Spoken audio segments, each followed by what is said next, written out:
Olá, muito boa tarde, sejam todos muito bem-vindos ao Da Hora dessa sexta-feira, semana terminando, mas antes de você curtir o seu final de semana, vem conosco que tem muita informação sobre saúde, política, economia, educação, assuntos internacionais e muito mais.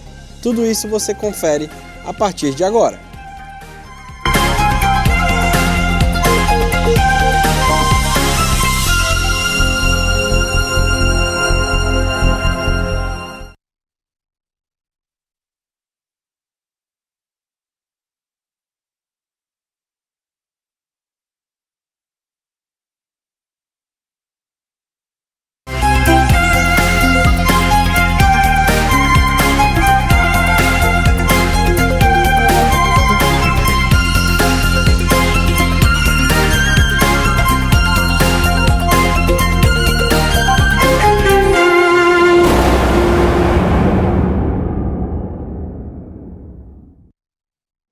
É isso, sejam muito bem-vindos novamente ao Da Hora dessa sexta-feira.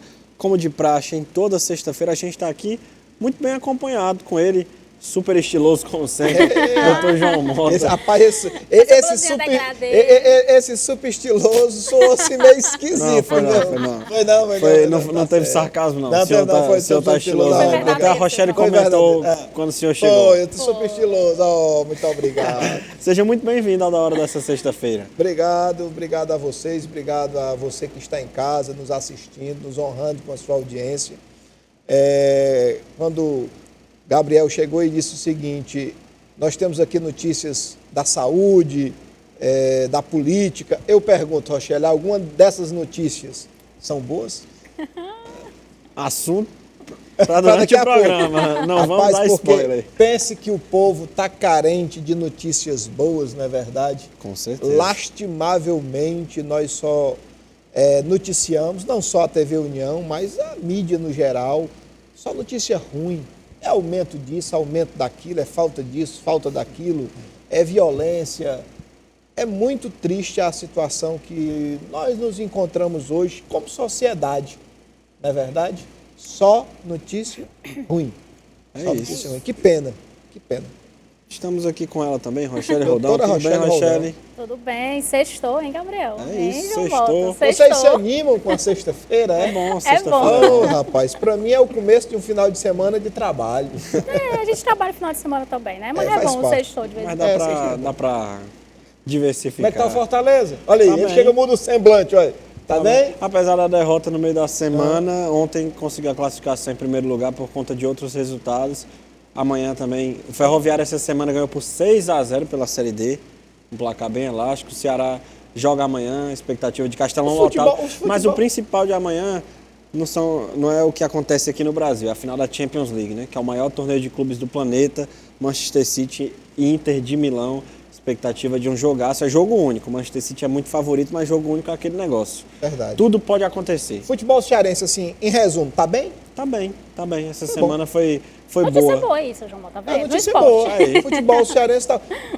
A única coisa que precisa mudar no futebol cearense são as torcidas, né? E também uma melhor administração do gramado do Castelão, porque Também tá precisa? péssimo. E é porque passou por reforma, Mas né, ele passou Gabriel? por uma reforma no final do ano. Mas Mas as é aquele torcidas- negócio, eu não vou culpar totalmente o governo, porque não adianta fazer uma reforma no gramado e dizer assim, ó, tem que passar 120 dias sem jogos, mas aí com 90 dias, por conta dos compromissos das equipes, sediar um jogo. Aí realmente é uma culpa Tem que ter os 120 dias de descanso da grama. que não teve. E aí o gramado já está Deteriorado. quase tão ruim quanto o que estava ano passado. Agora, que nós temos que nos preocupar com as torcidas, nós temos. Com certeza. Porque, assim, futebol deveria ser um espaço de alegria, animação, festejo. Você levar seu filho, sua filha, sua O esposa. esporte educa, né? Você aprende a ganhar, aprende a perder. Perfeitamente. Mas, infelizmente, às vezes os torcedores extrapolam. E é muito triste. É isso. Isso, vamos para a nossa primeira pauta. Vamos E falar nós vamos agora conhecer um pouco sobre o município de Canidé, com apoio da Assembleia Legislativa, através do quadro Ceará em Alta.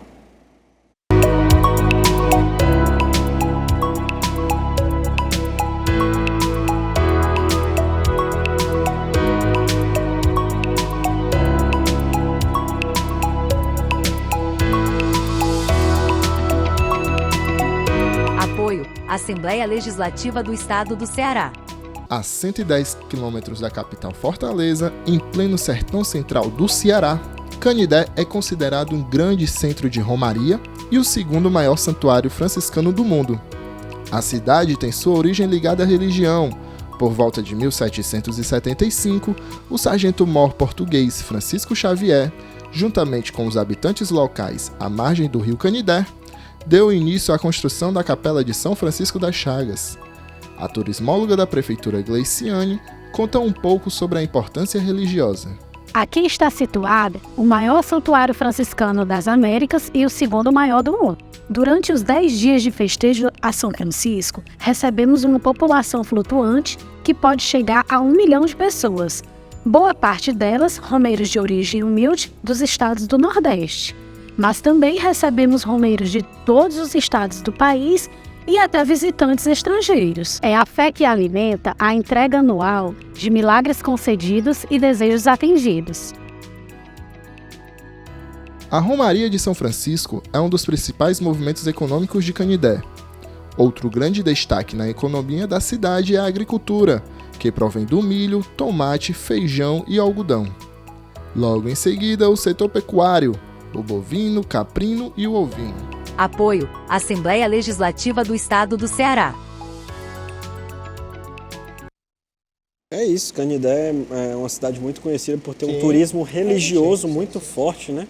Muitas pessoas estavam até falando aqui em off, eu mesmo tenho que pagar uma promessa em Canidé, vou quando tiver um tempo, tenho que realmente fazer isso. Acredito, né? A gente respeita também quem não acredita, mas é muito importante, movimenta ali a economia daquela região do nosso estado. Eu pessoalmente sou evangélico, né?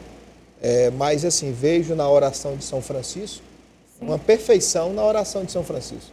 A oração de São Francisco é uma oração que você, ao recitá-la, você não fere nenhum princípio religioso de nenhuma religião. Crença. Quando você diz, onde houver ódio que eu leve o amor, onde houver ofensa que eu leve o perdão, né? Onde houver dúvida que eu leve a fé. Então, assim, ela é uma oração muito bem elaborada, é uma oração perfeita. É uma missão de qualquer cristão cumprir o que está na oração de São Francisco. Com certeza. Você ser luz, né? Você ser a pessoa que aonde houver a divergência, a confusão, a falta de fé, você levar a solução do problema. Eu acho uma oração perfeita. E o bacana de viver em sociedade é isso, é conviver com as diferenças e respeitá-las acima de tudo. É uma cidade que fica mais ou menos a 110, 120 quilômetros daqui de Fortaleza, né? É quente. 100 quilômetros fechados. É quente. Já estou imaginando quando eu tiver que pagar essa promessa vestida de São Francisco, vai ser quente. Mas a promessa é isso, né? Não, é válida, tem que cumprir. E agora a gente segue aqui falando de política, mudando totalmente de assunto, porque o presidente Lula recusou o convite para participar da Marcha para Jesus, um evento cristão tradicional, e enviou uma nota expressando a sua admiração pelo evento e o seu compromisso com a liberdade religiosa. Ele foi representado pela deputada federal Benedita da Silva e pelo advogado-geral da União, Jorge Messias. É importante destacar que o ex-presidente Jair Bolsonaro foi o único chefe de governo a participar pessoalmente da marcha até agora. Então, nenhum chefe de governo, tanto agora com Lula quanto antes do Bolsonaro, também não tinha participado dessa marcha. Alguma coisa a comentar, João? Vampiros não entram em igrejas, né? Isso mesmo, faz parte. A gente sabe o quanto que, quando começou essa Marcha para Jesus, e hoje a dimensão e a proporção que se tornou, né? É porque algo tradicional mesmo. A Marcha para Jesus é um evento onde você vai louvar, onde você vai clamar a Deus por melhores momentos para a nossa nação. Exige uma fé. Talvez o presidente da República não tenha, né? Isso foi avisado durante o período de campanha, né? Várias vezes. Eu vi um textozinho um dia desse, eu até repercuti na minha mídia social, onde dizia assim, rapaz, é impressionante como as pessoas estão assim estarrecidas com o que está acontecendo no país. Mas por quê? Não estava escrito nas estrelas? O perfil do presidente não era esse? O perfil do nosso presidente, do nosso atual presidente, não era de intervir nas estatais, não era de colocar cargos políticos dentro das estatais, não era de se unir com o que há de pior na América Latina. O perfil dele não era de pegar o nosso suado dinheiro e entregar para a Venezuela. O perfil do nosso presidente não é de ir para a Marcha de Jesus. Não é. Não há de se admirar isso. Realmente. Ele não vai. Não vai. Mandou 2 pessoas irem, que se você for olhar também o histórico das pessoas, não tem nenhuma aproximação com a religião católica, evangélica, cristã, no geral. Não tem. Ponto. Faz parte. É isso. É o que nós temos para hoje, né? É isso. E o governador de Goiás, Ronaldo Caiado, do União Brasil, afirmou na última quarta-feira que há tráfico de drogas em assentamentos do MST. Nós precisamos de ter transparência nas nossas ações. A sociedade, ela não admite mais demagogia, populismo. A sociedade não admite mais entidades que não se explicam perante a lei. O MST, ele não existe. Ele não tem entidade. Ele não tem estatuto. Ele não tem pessoa física que representa. Não tem CPF. Não tem CNPJ. Onde é que está rotulado de movimento? Mas existem outros que talvez tenham um comportamento diferente do MST. A minha polícia circula em todos os lugares. Não tem nenhum lugar que tenha barreira para a polícia no estado de Goiás. 0 de barreira. Não existe. Aonde as pessoas que faziam tráfico de droga se resguardavam nesses falsos assentamentos, tá certo? De ocupações que eram feitas, para dali levar adiante aquilo que era o tráfico de drogas, que passou a ser também uma das fontes. Por favor, estou falando. Eu estou falando. Ainda não tem. Eu comecei às 15h15. Então ainda tem mais 10 minutos para concluir. Eu conheço o regimento. Então, eu conheço o regimento. Tem meus 20 minutos. Então, nós não podemos admitir que essas pessoas venham aqui dizer que eles ali estão cuidando de pessoas pobres. Pelo contrário, depoimentos que estiveram aqui nessa casa, onde as pessoas mostraram que são escravizadas dentro do sistema desses assentamentos e muitos. E aí, João? A declaração do Caiado é muito parecida com eu chegar aqui e dizer, olha, a Terra é redonda, né? A Terra não é o centro do universo e no centro do nosso sistema solar está o Sol. São coisas que todos nós já sabemos, que lastimavelmente acontecem, não acontecem só no MST, né? Não acontece só no MST, isso acontece dentro das universidades federais, dentro das universidades estaduais, dentro de algumas escolas públicas, não só no Ceará como no Brasil. Lastimavelmente, o tráfico de drogas está hoje em quase todos os cantos, nas festas, nos eventos. É uma realidade, é uma triste realidade. Onde a gente menos espera, né? Sim, está na nossa esquina, né? Está na nossa esquina, está na frente da escola dos nossos filhos, né? Tá em todo canto. Dentro dos condomínios. Dentro dos condomínios, dos luxuosos, dos mais humildes. Tráfico de droga hoje é uma realidade em todas as dimensões. E a lei do silêncio prevalece. É lógico. Você vai denunciar para quê? Para morrer?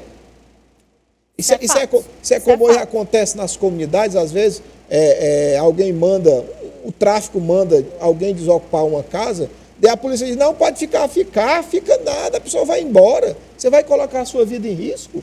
A polícia não vai... Um dia desses passou na TV, extremamente divulgado, um policial teve que abandonar a sua casa. Um policial. Eu acho que tem que existir uma política mais efetiva com relação a essas situações.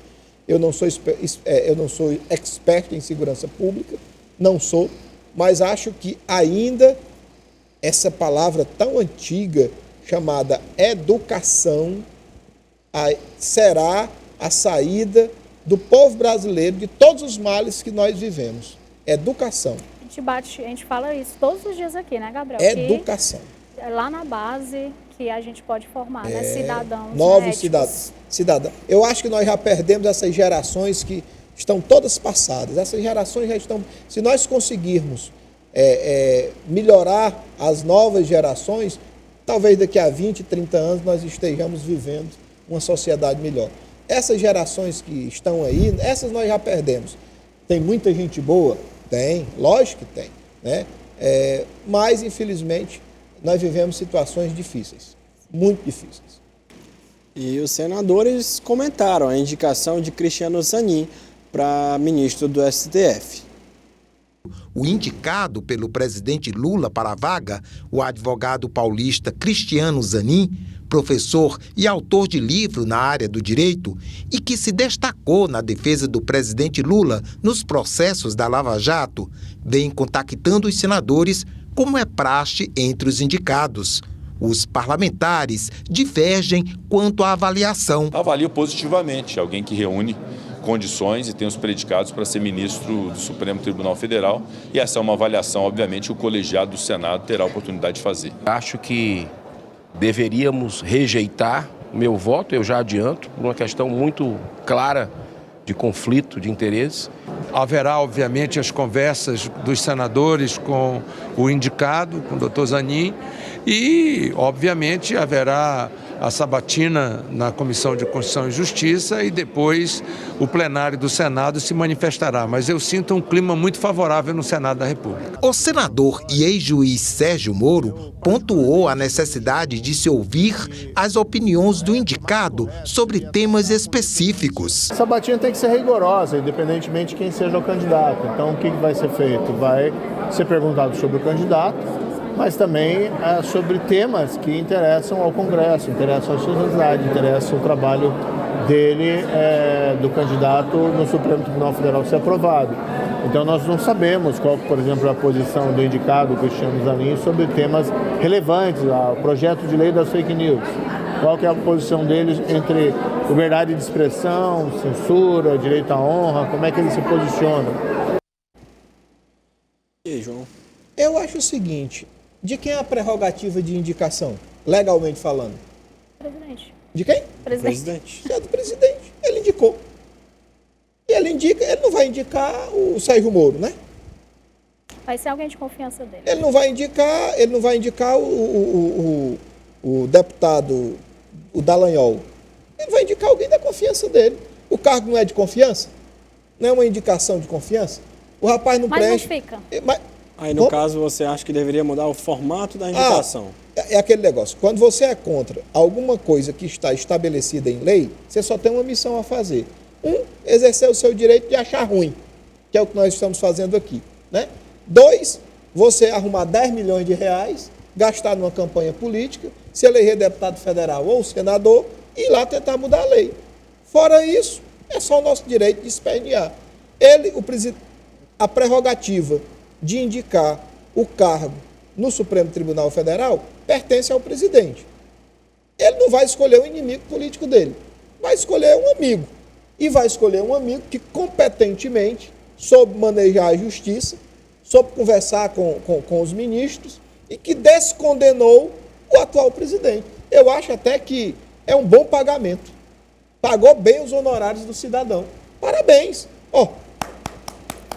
Parabéns. Prerrogativa do Lula. E o rapaz deve estar feliz, né? Claro. Vai ser ministro do Supremo. E fica até se aposentar, João Mota? Fica até a bengala não aguentar mais na mão. Daí, vai-se embora. É isso. Agora lembrem-se, quantos o Lula indicou quando a Dilma sofreu o impeachment dela, que foi discutido no Supremo, e mesmo assim o Supremo manteve o impeachment da Dilma. Quantos o PT tinha indicado até então? Quase todos. Depois que o cabo chega lá, me presta aqui, Rochelle, a caneta, que recebe a caneta, que é ele que ele muda um pouco.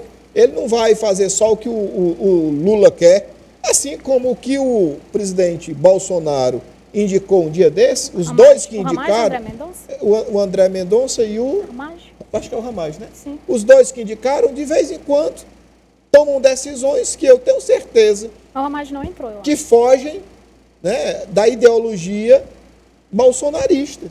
E daí o cabo tá lá, ele tem a responsabilidade. Que é o certo, né, João? Que é o certo, que é o certo. Tem que ser técnico, tem que ser técnico. A lei manda. Eu acho que foi a ministra Ellen Grace. Ele seria funcionário do Bolsonaro e, no caso agora, do Lula, e não do povo. Do povo, e não são realmente do povo, são deles mesmos, né? Mas de vez em quando, como diz aqui o Matuto, mija fora do pinico. É assim mesmo. É um direito do ministro mijar fora do pinico. Isso. E STF anula a apreensão de quase 700 quilos de cocaína no Rio de Janeiro. A segunda turma do Supremo Tribunal Federal invalidou por unanimidade uma apreensão realizada em setembro de 2021 de 695 quilos de cocaína escondidos dentro de mangas em um galpão no porto de Itaguaí, no Rio de Janeiro. O julgamento foi concluído na última sexta-feira e teve como relator o ministro Nunes Marques. No fato, em análise, integrantes da Polícia Federal vigiavam o local da apreensão para verificar uma denúncia anônima de tráfico de entorpecentes. A Polícia Civil, em uma investigação autônoma, decidiu entrar no galpão e foi seguida pelos agentes da PF. Na ação, os policiais descobriram a droga escondida dentro de mangas que seriam exportadas. Nunes Marques também concedeu decisão favorável ao réu para anular os efeitos da apreensão. Além de Marques, também votaram por invalidar a ação dos policiais os ministros André Mendonça, Dias Toffoli, Gilmar Mendes e o próprio Edson Fachin. Como advogado, eu sou obrigado a respeitar a lei. E o rigor do Código de Processo Penal foi seguido. Como cidadão, eu só tenho uma pergunta a fazer. E vão devolver a droga para quem? Sim. Foi invalidada, devolver a droga para lá, né? Ou não? Esquisito, fica né? essa pergunta, essa indagação. Pois né, Como é que vai funcionar agora esse processo? Eu não conheço o processo. Fica difícil a gente falar de uma coisa que a gente não conhece. Aí falar tecnicamente de algo que a gente não conhece. Com certeza. Não dá para esmiuçar o inquérito, as provas, o arcabouço do que aconteceu. Agora, como cidadão, você fica pensando assim: o tráfico de droga não é um crime? É. A polícia não ingressou no ambiente, tinha a droga? Tinha. Pois era para recolher a droga e prender quem estava com a droga. Daí nós vamos para as atecnias, né? Para as atecnias da lei. E nessas atecnias, o Supremo faz tanta vista grossa às vezes com coisas sérias, né? E no momento desse ele flexibiliza, interpreta de maneira diferente. É esquisito. A grande palavra é essa, é esquisito. Mas no Brasil, o que é que não está esquisito, né? É isso. Direção, agora a gente vai para a nossa primeira pausa. Agora a gente vai para o nosso intervalo, mas fica aí, que já o da hora dessa sexta-feira tá de volta.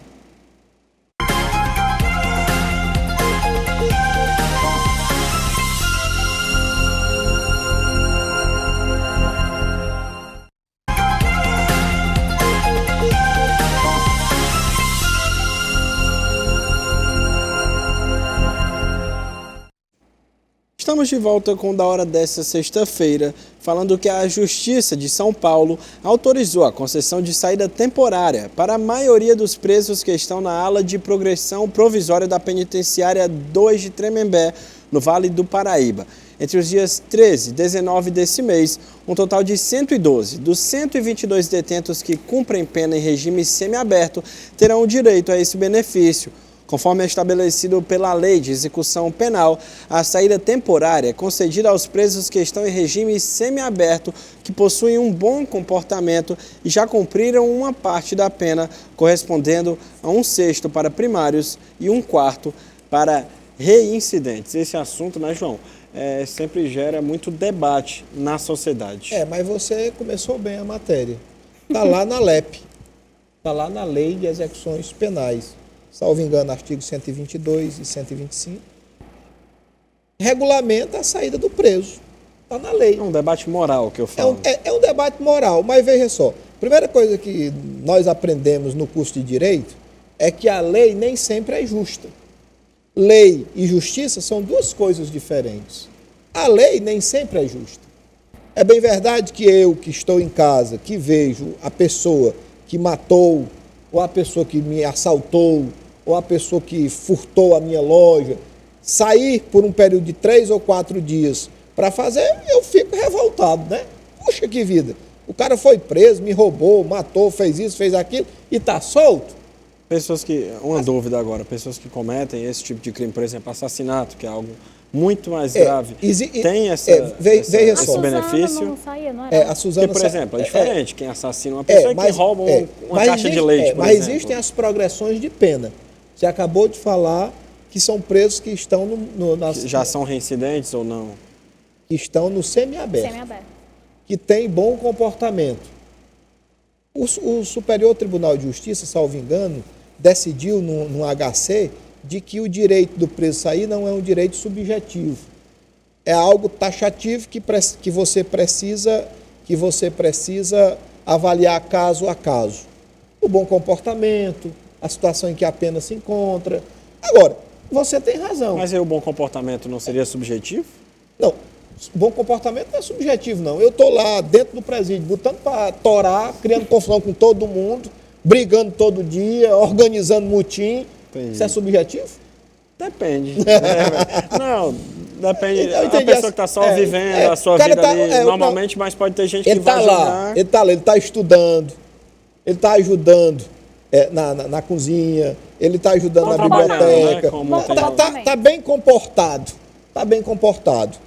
A pena já evoluiu para um semiaberto. A grande verdade é que qual deveria ser a função das nossas casas de detenção? Qual deveria ser? Reeducar, para reinserir na sociedade. Reinserir na sociedade. A LEP vai nesse sentido. Já cumpriu parte da pena, tem um bom comportamento, está estudando, está ajudando. A liberação dele para ir fazer essa visita à família é uma maneira de testar a situação. A questão, e aí são casos que acontecem. Às vezes o cabo sai e vai assaltar. No assalto, mata alguém. Como às vezes também o cara realmente só vai ver a família, né? Como realmente, na maioria, a grande maioria deles, vão lá, visitam a família e retornam. A nossa sociedade... Eu acho que seria uma ferramenta de justamente reinserindo aos poucos.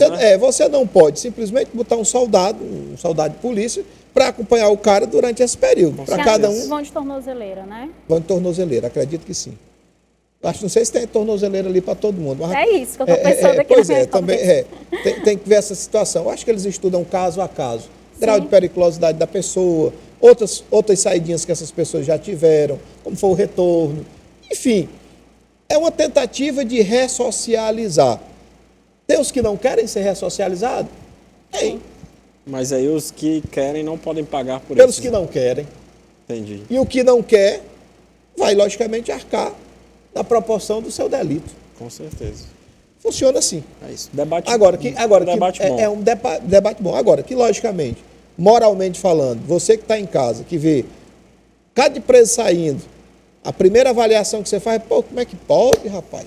Porque quem está em casa não vai ter o tempo para pegar as fichas, saberem o que cada um primeiro, ele não conhece a lei e não tem a obrigação de conhecer. Segundo, ele não conhece a ficha de cada um. Está taxado como bandido. Pronto. A Justiça de São Paulo liberou 120 bandidos para irem para casa. Esse é o entendimento que o cidadão que está em casa tem. Parou aí, né? Só fica Parou só aí. essa parte. Cara, soltaram 120 bandidos. Aí tem ladrão, estuprador, aí tem assassino. Fecha as portas. Fecha as portas que está todo mundo solto. Só que ao mesmo tempo, não defendendo o roubo, obviamente, lógico. Mas tem gente que roubou, por exemplo, para comer. Porque estava passando fome, e é totalmente diferente do assassinato. Só que as pessoas não têm essa visão. Mas entenda que essa ideia não roubou só para comer, isso provavelmente, em tese, não estaria ali. A questão não é essa. A questão é que são pessoas que já tiveram uma boa parte da pena cumprida. O sistema não olha isso. Estão se comportando, estão se comportando, e a lei dá esse direito. E a sociedade, logicamente, deveria compreender que é uma tentativa de reinserir esse pessoal na sociedade novamente. O que é muito difícil. O que é muito difícil essa compreensão. Tanto dos presos, que algumas vezes não querem ser reinseridos, quanto da própria sociedade. Ontem eu tive uma conversa com um preso, meu cliente, inclusive, que saiu, cumpriu parte da pena e agora saiu em regime de liberdade. Continua devendo à justiça? Sim, continua. Ele vai ter que ir lá assinar, dizer onde está, o que está fazendo, não pode estar à noite numa festa, não pode... Enfim, tem lá as regras para que ele possa estar solto. E eu perguntando para ele, e agora? Ele disse, doutor, eu vou organizar a minha vida. Eu saí, conheci um filho que eu não conhecia. Conheci um filho que eu não conhecia e eu vou me... Eu quero mudar de vida. Eu preciso mudar de vida. Agora, que o sistema lá é bruto, doutor. E que lá não ressocializa ninguém, não ressocializa, não. E que quem está aqui fora, faça tudo para não ir para lá, porque é ruim. Então, assim, eu acho que a nossa sociedade tem que compreender que os crimes são cometidos, são graves e precisam ser apenados. Precisam. E aquelas pessoas que queiram se ressocializar, eu acho que o Estado tem a obrigação de dar, tem esse direito, e o Estado tem a obrigação de dar estrutura para que isso aconteça. Isso aí essa saidinha é aquela chance que às vezes o pai dá. O menino tirou a nota ruim, tirei o computador dele, a nota que ele está estudando, espera hoje o computador para ele brincar um pouco. Aí vai ver se as notas vão continuar da mesma forma que quando ele estava estudando. É, verdade. Logicamente que pode acontecer algo terrível. Um deles pode pegar uma arma e assaltar e matar. O que fazer então? Encarcerá-los para o resto da vida? Se eu deixar ele cumprir a pena dele completa sem sair, mas um dia a pena vai acabar. E aí? Quando acabar, ele sai. E se ele praticar a mesma coisa também? É um caso sem solução. A questão é criar uma situação em que realmente a gente consiga ressocializar essas pessoas. Que é bem difícil, né, João? Fácil não é. Tá complicado. Principalmente aqui no nosso país. Fácil não é. É isso. E em números absolutos, somente os Estados Unidos têm um Congresso mais caro que o nosso. Lembrando que em relação ao ganho médio da população, o Legislativo brasileiro é o mais caro. Por aqui, o gasto com cada congressista corresponde a 528 vezes a renda média dos brasileiros. Cada deputado e senador custa, em média, 23 milhões por ano. Barato que só bolo, né? Como assim, né? Só barato que só bolo. É barato demais, rapaz. Não acho não, você não acha não barato? 23 milhões por ano? É barato demais. Vocês querem ver como é barato? Vamos lá. Nós temos quantos deputados federais? Vocês sabem? De cabeça, não. 513. Rapaz. Esse pessoal custa quantos milhões?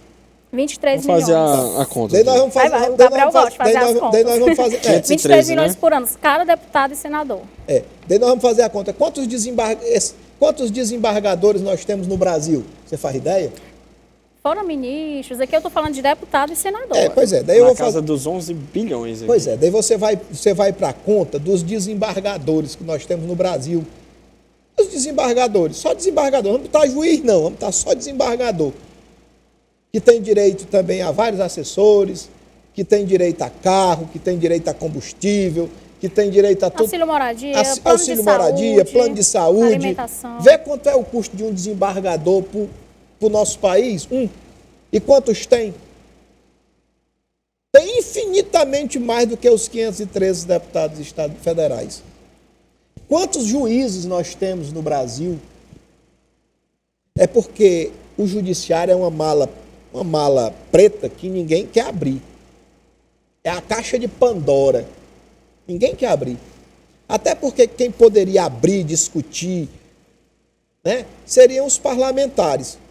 90% deles estão com o rabo preso lá no judiciário. E ninguém quer discutir isso. Eu vou fugir aqui ao tema do assunto, uma vírgulazinha, só para vocês terem uma noção. Vocês que estão em casa. Eu tenho duas ações que tramitam, uma no município de São Gonçalo do Amarante, lá na 2ª Vara Cível, e outra na Vara Única da Comarca de Paraipaba. E alô, Tribunal de Justiça do Estado do Ceará. A que tramita na Vara Única da Comarca de Paraipaba versa sobre uma senhora que tem um câncer de mama, que já deveria estar sendo atendida há muito tempo. O Estado não consegue colocá-la lá no ICC, não consegue colocar ela para o tratamento, e ela se obrigou a judicializar para conseguir o atendimento dela, que tem uma lei que diz que quem tem problema de câncer tem um prazo rápido para ser cumprido, para atendimento. E tem que passar por isso, né?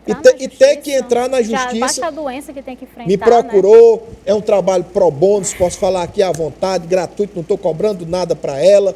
Ingressamos com ação de obrigação de fazer, pedimos lá tutela de urgência, artigo 300 do Código de Processo Civil, maravilha. A outra, da 2ª Vara Cível lá de São Gonçalo do Amarante, tem uma doença chamada endometriose. As mulheres conhecem, a endometriose dela é gravíssima, sangra muito, está numa situação difícil, está evoluindo para o resto do organismo, tal, porque a endometriose pode... É uma doença muito pesada. Doença muito pesada. Também pedindo lá tutela de urgência, que é... Quanto é hoje do mês? 9. Desde o dia 2. 7 dias, uma semana aqui. Uma semana, nenhum dos 2 magistrados sequer se pronunciaram. Está lá, conclusos para despacho. Ainda. Uma pessoa com câncer e outra com uma doença grave. E todas as duas com atestado, dizendo que correm risco. Com diagnóstico, com atestado, com relatório do médico que diz que elas correm risco de morte. Então preenche-se os 2 princípios lá do artigo 300, né? Que é o perigo in mora, perigo de, caso não seja tomada uma providência de urgência, a pessoa ter um agravamento, um prejuízo irreparável ou de difícil reparação, e a fumaça do bom direito.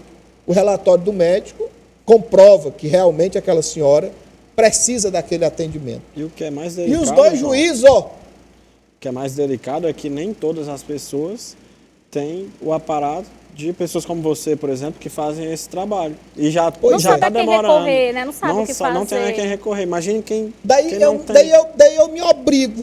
Vou ter que ingressar com uma petiçãozinha pedindo que o juiz chame o feito à ordem. Excelência, chame o feito à ordem. Faça o saneamento do processo.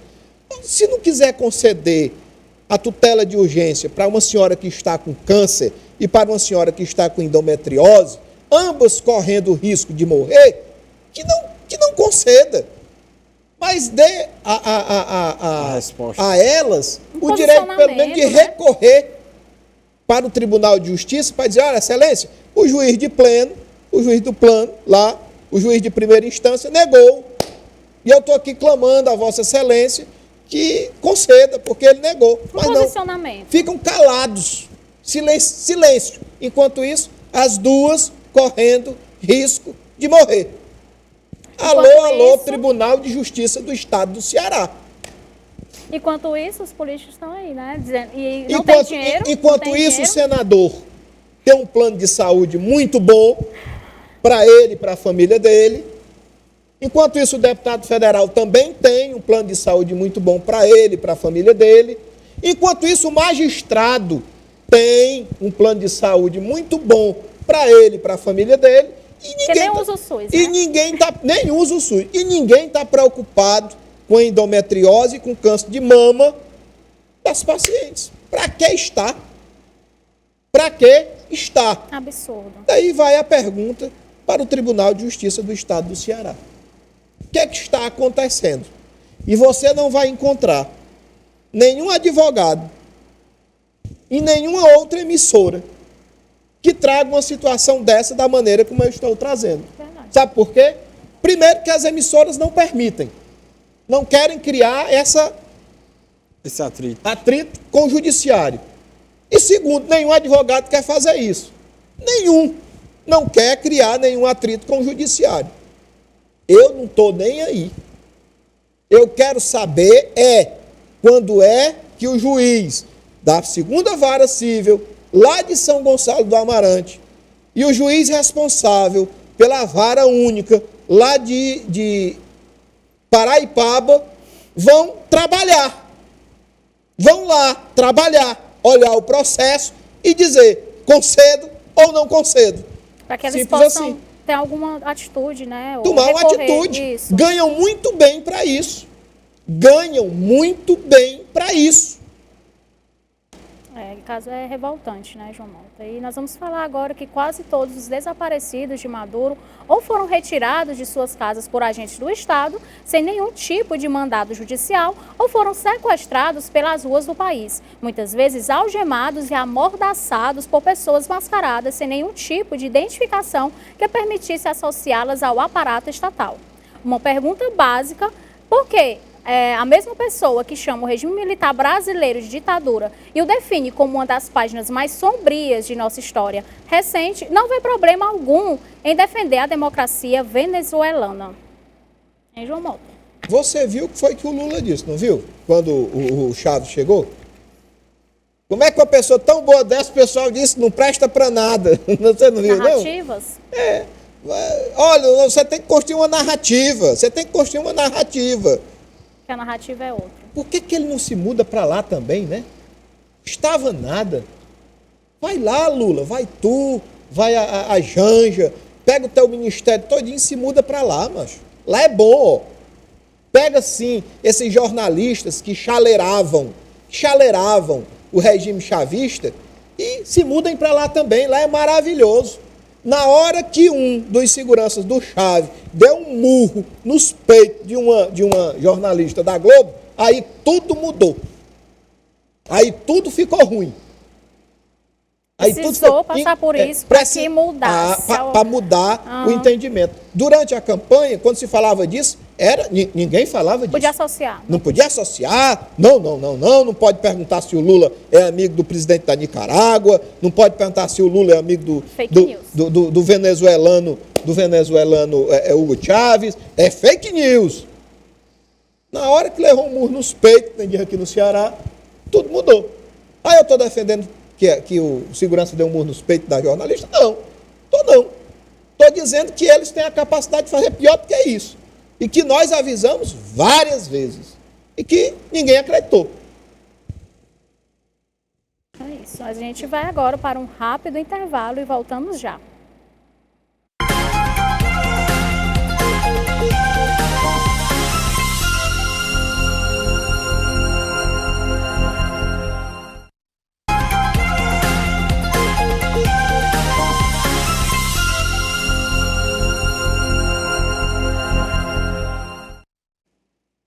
Estamos de volta com o Da Hora desta sexta-feira. A gente segue falando sobre política, né, Rochelle? Rochelle, você me permite, antes de você chamar a pauta da política, que hoje de manhã eu estava assistindo um telejornal aqui do Ceará, não era do Ceará, era de uma emissora no Ceará que retransmite a Nacional, né? Certo. E aconteceu um fato interessante, que tem um gambá. Sabe o que é um gambá? Isso aqui, um gambá, eu vou mostrar a foto para vocês. Ó, o gambá, o nome dele é Gambá Emílio. Gambá Emílio. O Emílio é um gambazinho que o cachorro ia matar, uma senhorazinha se sensibilizou, resgatou o cachorro do dente, resgatou o gambá do dente do cachorro, como tem vários gambá na natureza, né? E cuidou como se fosse um pet, alimentou, cuidou, zelou, o bicho ficou gigante, cresceu até mais do que o normal, né? Engordou, tá bonito, a mulher tem o maior carinho, é como se fosse um cachorrinho para ela, mas é um animal silvestre. Sim. Daí alguém, e ela posta, não, ela bota no colo, brinca, o bichinho ficou manso, deve a vida a ela. E, logicamente, a mulher posta no Facebook, no Instagram, as brincadeiras do gambá, do Emílio, e alguma alma cebosa, né, foi lá e denunciou. Olha, igual da capivara. A história da capivara. Foi lá, foi lá e denunciou. A Polícia Ambiental, como está muito ocupada com coisas muito importantes, né? Foi lá e pegou o gambá. A polícia não vai prender o traficante, a polícia não vai prender o ladrão, a polícia não vai prender o ladrão de gravata, o deputado federal que rouba, o senador que rouba, não vai. Mas o prefeito daquele interiorzinho que está comendo a merenda escolar da criança, né? O prefeito que está, e lá em São Gonçalo do Amarante está assim, viu? O prefeito que não paga os médicos do município. Choró, tem né? prefeito também de Choró. Então, assim, a polícia não vai lá. Mas a preocupação com o pobre do Gambá Emílio foi grande. A polícia foi lá, montou uma estrutura, foi lá, prendeu o Gambá Emílio, levou, isso para reintegrar a natureza. O que é que vai acontecer com o Gambá Emílio quando ele chegar na natureza, você sabe?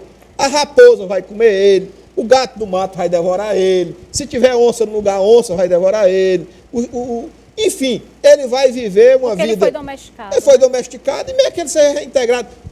O gavião pega o Gambá Emílio, pega um caçador que dá um tirozinho, trata ele, escala, bota sal, pimenta, bota na brasa e come. Então eu abri uma hashtag aqui no meu Instagram, você me permite fornecer meu Instagram, né? 832 João, não tinha o 832, você sabe qual é a passagem bíblica, né? Conhecereis a verdade e a verdade vos libertará. Como não tinha João 832, que já estava preenchido, eu botei 832 João. E abri lá no meu Instagram lá uma hashtag. Sobe hashtag. Sobe hashtag. Aquela jogo da velha, né? Jogo da velha. Devolvam o Gambá Emílio. Então, tá aí, quem quiser... Vamos subir a hashtag.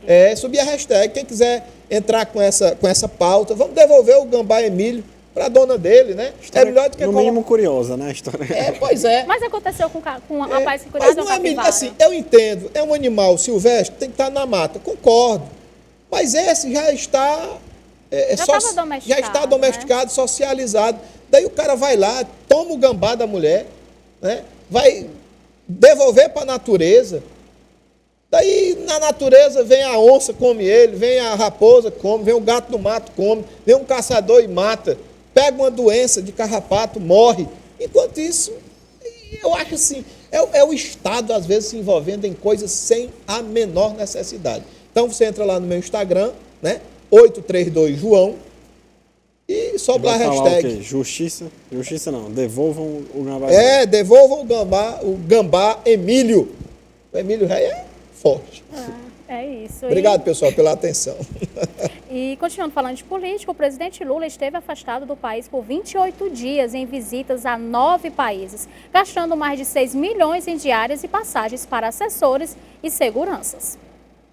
Em visitas a 9 países, gastando mais de 6 milhões só em diárias e passagens. Ocupado com a busca de projeção internacional, Lula cometeu gafes e afastou-se das articulações políticas com deputados e senadores, o que resultou em derrotas no Congresso Nacional. Nas viagens nacionais, que consumiram R$800 mil, lançou e relançou alguns projetos e visitou obras iniciadas em governos anteriores. O período mais intenso das viagens internacionais ocorreu em abril. A comitiva de Lula partiu para a China no dia 11 daquele mês, com escalas em Lisboa e Abu Dhabi, mas passou primeiro em Xangai, no dia 13, para a cerimônia de posse da presidenta do novo Banco de Desenvolvimento, Dilma Rousseff. Lula esteve ainda audiência com o secretário-geral do Partido Comunista em Xangai. No dia seguinte, teve encontro com o presidente da República Popular da China, Xi Jinping. No retorno, dia 15, esteve em Abu Dhabi, onde teve reunião com o presidente dos Emirados Árabes, o Sheikh Mohammed Nahyan.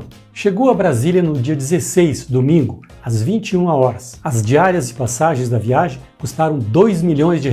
No final da visita aos Emirados, Lula voltou a afirmar que a Ucrânia também foi responsável pela guerra com a Rússia, quando, na verdade, a Ucrânia foi invadida. E aí, João?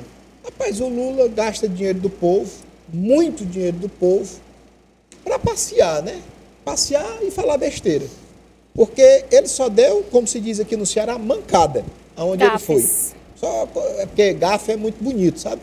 Só deu mancada onde foi. Fragilizou o nosso país, né? Congresso estava. Tudo de ruim que ele poderia ter feito, ele fez. A única coisa que se aproveitou nisso tudo, né, foi a Janja poder ir a Portugal comprar umas roupas bonitas e caras numa loja de grife. Tirando isso, só coisa ruim. E olha que eu ainda duvido do bom gosto dela. Eu acho que ela poderia muito bem contratar, como é que se chama? Um personal styling. Pronto, um personal desse aí, para dizer assim, mulher, se vestir de abóbora não é legal. De kimono? De kimono, muito menos. Mas esperemos. E João, nosso tempo está acabando. Infelizmente, da hora dessa sexta vai ficando por aqui. Acho que hoje a gente falou de tudo, desde política, educação, ao Gambá Emílio. Ao Gambá Emílio. Arroba não. Hashtag devolva o Gambá Emílio. Enfim, falamos de muitos assuntos. Agradecer demais a sua participação. Obrigado. 2 minutos aí para as nossas considerações. Agradecer a TV União, parabenizar vocês dois jovens comprometidos com a boa notícia. Parabenizar o meu querido amigo Bardavil, que de maneira corajosa, audaciosa, muito corajosa realmente, abre espaço para que nós possamos trazer a melhor notícia da maneira correta, sem medo de falar, né? Sem nenhum tipo de entrave. Não, disso não fala, daquilo não fala, aqui não tem isso. Não, tem não. Fala-se do que é necessário que se fala, denuncia-se o que é necessário que se denuncie. Então, assim, a TV União faz a diferença no estado do Ceará para trazer para você que está em casa a melhor notícia da maneira correta e, principalmente, defender os seus direitos. E isso a gente deve à coragem do meu querido amigo Bardavil. É isso. Quero agradecer, João Mota. Até sexta-feira, As né? ordens, se Deus Toda quiser. sexta-feira, com a permissão aqui, de Deus. Se Deus permitir, estaremos aqui. Obrigada. Quero agradecer a sua audiência, lhe desejar um ótimo final de semana. E na segunda-feira nos encontramos aqui, no mesmo horário. Lembrar que daqui a pouco tem Ferreira Aragão, temos agora. Ferreira Aragão. E líder depois, de audiência é o homem do cartão vermelho. E depois, Esporte União com quem? Gabriel Viana. O sorriso dele, olha só. E então fiquem aí, hein? Mas tanto Ferreira como ele já sabe. Da canela, do pescoço para baixo é canela. É canela. Canela, é isso. Até lá.